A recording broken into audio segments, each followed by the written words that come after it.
Assalamualaikum warahmatullahi wabarakatuh. Selamat pagi, siang, sore, malam untuk kalian semua yang nonton video ini. Perkenalkan, nama saya Dinal, saya dari FJ4 mata kuliah Kewarganegaraan MK8B. Di sini saya nggak sendirian, saya ditemani beberapa rekan saya, yaitu Adis, Dimas, dan juga Wiga. Di sini kami akan membahas feedback tentang apa aja sih yang menarik untuk dianalisis lebih lanjut dari video oleh 1% tentang bahagia ala hedonis, yang linknya sudah kami cantumkan dalam deskripsi video. Pertama-tama sebelum kita nonton videonya, jangan lupa like kalau kalian suka isi video ini, komen kalau ada feedback, dan jangan lupa subscribe karena subscribe itu gratis. Oke, tanpa berlama-lama lagi langsung aja kita masuk ke isi videonya. Let's go. Selama ini mungkin kita memahami hedonisme sebagai cara hidup yang boros, menghambur-hamburkan uang demi sebuah kesenangan. Epicurus pun berpendapat bahwa sejatinya di masyarakat banyak yang menganut prinsip hedonisme karena mengincar kebahagiaan. Tapi, Epicurus memahami hedonisme dengan arti lain. Dibanding seek pleasure terus-terusan, Epicurus lebih suka mengedepankan prinsip avoid pain. Kalau pleasure terus-terusan kita kejar, standar kebahagiaan kita akan naik. Dan ketika kita nggak bisa mendapatkan pleasure tersebut, kita sendiri yang akan gelisah. Padahal yang namanya hidup itu tuh flat-flat aja. Ibarat kalau manusia makan, itu secukupnya aja sampai laparnya hilang. Bukan sampai kekenyangan terus nggak bisa gerak. Nah, sekarang yang jadi pertanyaan, gimana sih cara kita menyadarkan masyarakat kalau ada loh prinsip hedonisme dari Epicurus ini yang mungkin akan lebih bersahabat untuk kehidupan manusia di kemudian hari? Berdasarkan data We Are Social and Hootsuite, per tanggal 31 Desember tahun 2021, pengguna internet di Indonesia sudah mencapai 73,7% dari total penduduk, dan kebanyakan didominasi oleh orang dewasa, serta anak muda sebagai pewaris generasi masa depan. Jadi akan lebih baik untuk menggunakan influencer di YouTube dan sosial media lainnya untuk menyalurkan pengetahuan akan pentingnya prinsip hedonisme versi Epicurus. Mungkin dari saya cukup, selanjutnya akan saya lempar ke rekan saya, Adis. Untuk Adis, dipersilakan. Oke, terima kasih saudara Dinal yang telah membahas mengenai konsep hedonisme. Di sini, perkenalkan, nama saya Adis Aulia akan membahas mengenai konsep minimalism atau bagaimana cara kita menghindari hal-hal yang tidak esensial dalam kehidupan kita. Pertama-tama kita akan membahas mengenai pengertian minimalism. Menurut Joshua Becker, minimalism adalah tentang mendapatkan apa yang kita butuhkan dan membuat kita bahagia dan menghilangkan apa yang tidak. Ini tuh menjadi hal yang praktis dan seperti hidup kita menjadi lebih sederhana dan kita tuh hidup dalam kualitas dan tidak banyak yang kita butuhkan. Selanjutnya kita akan membahas mengenai konsep minimalism. Yang pertama itu adalah kita hanya fokus pada hal-hal tertentu yang benar kita butuhkan dalam kehidupan. Lalu yang kedua itu kita membicarakan mengenai kebutuhan.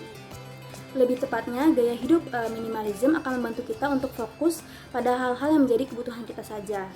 Itu balik lagi ke poin nomor 1. Lalu di nomor 3, gaya hidup minimalism itu mendorong kita untuk membeli produk-produk yang secukupnya dan sesuai dengan apa yang kita butuhkan. Itu mendukung lagi di poin nomor 1. Lalu untuk poin konsep minimalism yang keempat, itu konsep minimalism itu adalah pilihan gaya yang ramah lingkungan. Kenapa? Karena dengan kita membeli barang kebutuhan kita saja, jadi itu akan meminimalisir limbah-limbah yang ada. Mungkin itu saja dari saya. Untuk bahasan selanjutnya akan dilanjutkan oleh rekan saya. Terima kasih Adis atas pemaparan materinya.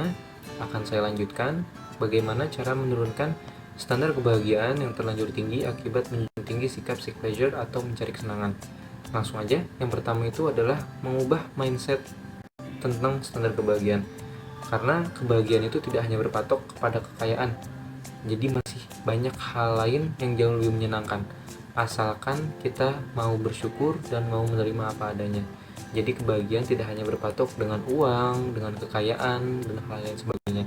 Lalu selanjutnya, kebahagiaan itu diciptakan oleh diri kita sendiri. Jadi kebahagiaan itu tidak diciptakan atau tidak hadir karena kita melihat standar kebahagiaan orang, tetapi melainkan kebahagiaan itu timbul atas diri kita sendiri.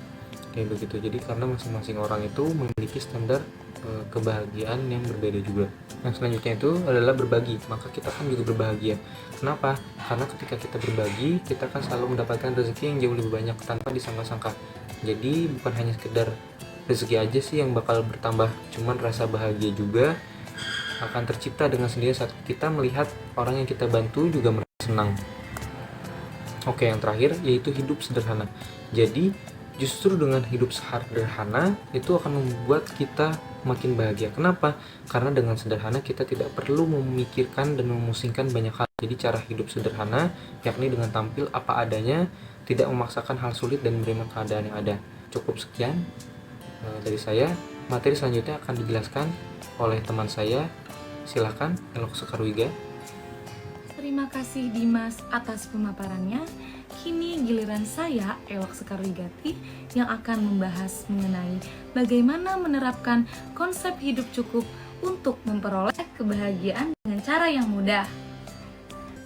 Menurut Bastaman, hidup yang bermakna adalah gerbang menuju kebahagiaan. Dan saya sangat setuju dengan pernyataan seperti itu. Kenapa? Karena ketika kita sudah menerima atau qanaah terhadap hidup yang kita punya, kita akan lebih mudah untuk memperoleh kebahagiaan, kesenangan, dan jauh dari rasa cemas. Untuk menerapkan kehidupan yang cukup dan memperoleh kebahagiaan dengan mudah adalah dengan pola hidup yang sederhana. Bagaimana cara untuk kita memperoleh kehidupan yang sederhana? Nah, kehidupan sederhana itu diperoleh dengan adanya mengenali diri sendiri dan tidak mudah untuk mengikuti orang lain. Maka, dengan hal-hal yang sedemikian rupanya, kita akan meningkatkan rasa syukur kita dan menerapkan konsep hidup cukup dengan memperoleh kebahagiaan yang begitu mudah. Terima kasih. Ya mungkin itu aja pemaparan video dari FJ4. Kalau misalkan ada feedback, boleh banget tulis di kolom komentar. Dan jangan lupa klik tombol like dan juga subscribe. Wassalamualaikum warahmatullahi wabarakatuh. See you on the next video. Bye-bye.